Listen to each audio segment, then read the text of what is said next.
Bonjour, mesdames et messieurs. Je me présente, Léo Chaumont-Lessard, pour La face cachée du Père Noël. Comme tout le monde le sait, rien ne va plus dans le monde des vedettes. Jennifer Lopez et Ben Affleck divorcent à chaque 30 secondes. Wilfred Leboutier se fait pirater son album sur Internet avant même sa sortie en magasin. Dans ce documentaire, il sera question d'une autre personnalité connue, le Père Noël. Être mythique ou réalité? Mais nous pousserons cette question encore plus loin. Qui se cache donc derrière cette barbe blanche?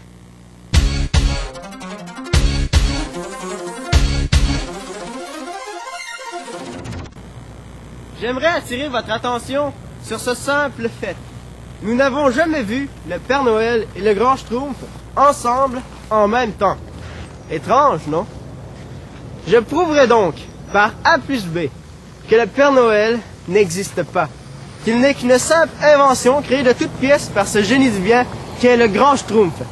Il a inventé le Père Noël, ce personnage fictif, dans le but évident de donner des cadeaux à tous les enfants de la Terre sans pour autant être accablés par les attaques répétitives et incessantes de ses pires ennemis, les paparazzis. Voici donc l'explication de ce mythe urbain.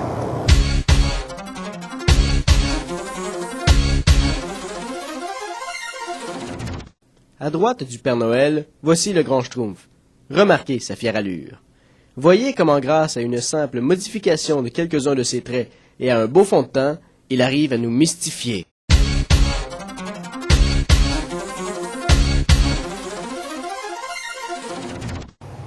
Par exemple, admettons que vous soyez cette petite boule de neige et que vous désiriez faire le bien autour de vous dans le plus parfait anonymat.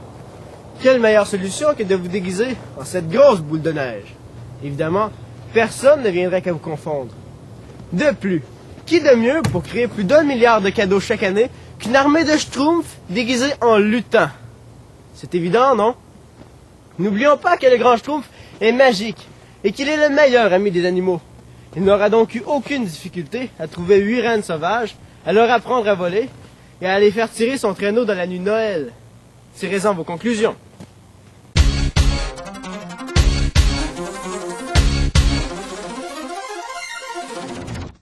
Je suis présentement sur la toiture de la maison de Madame Pellerin, au 666 rue Saint-Sauveur, à Rouyn-Noranda. Je me trouve avec Monsieur Roger Fernand, ramoneur d'expérience depuis 15 ans, qui va nous prouver, grâce à cette obèse anonyme et à cette effigie du Grand Schtroumpf grandeur nature, que notre thèse est bonne. Monsieur Fernand, quel est le diamètre moyen d'une cheminée? En effet, avec mes 15 ans d'expérience, je peux affirmer hors de tout doute que le diamètre moyen d'une cheminée est entre 15 et 25 cm. En effet, c'est donc impossible pour un obèse d'entrer et de ressortir d'une cheminée. Non, bien sûr, mais il faut aussi prendre en compte plein de facteurs. Merci, Monsieur Fernand. C'est sur ce fait que nous voulions attirer votre attention. Maintenant, passons à la démonstration.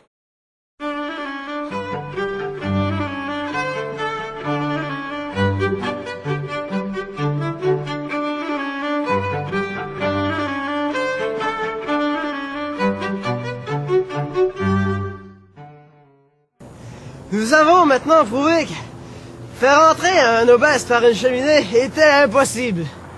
Bien sûr, certains diront qu'avec une extrême colère et un objet contondant, nous y serions arrivés. Mais qu'un obèse pénètre dans une cheminée par son plein gré, c'est impossible. Tentons maintenant l'expérience avec la figurine grandeur nature du Grand Schtroumpf.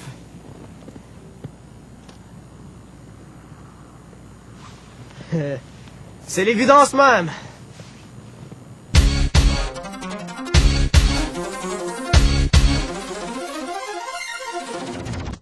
À quelques 150 km sous mes pas, se trouve en ce moment même un océan de magma en fusion. Ce fait n'ayant aucun lien avec le documentaire en cours, oublions ça. Je me trouve présentement sur le parking de l'Université du Québec en Abitibi-Témiscamingue, siège social Rouyn-Noranda, à l'endroit exact où a été prise cette photographie, le 14 octobre 2003 à 14h20 et 14 secondes de l'après-midi. Si vous observez attentivement chaque détail de cette photographie, vous y verrez qu'à aucun moment et à aucun lieu, on y voit le Père Noël et le Grand Schtroumpf ensemble. Simple coïncidence? Avouez que c'est un peu gros.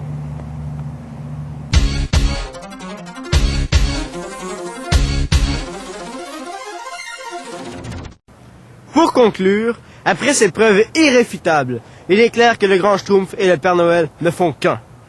J'avoue que je ne connais pas les réelles motivations du Grand Schtroumpf à mentir à la population de la Terre. Mais nous faisions ce reportage parce que le peuple a le droit de savoir. Par contre, il faut savoir que certaines personnes pourraient mal réagir à l'annonce de la vérité, car elle peut choquer. Évitez de paniquer. Je répète, évitez de paniquer. Ne cédez pas à la folie. Restez sain d'esprit. Tu s'éclaires maintenant!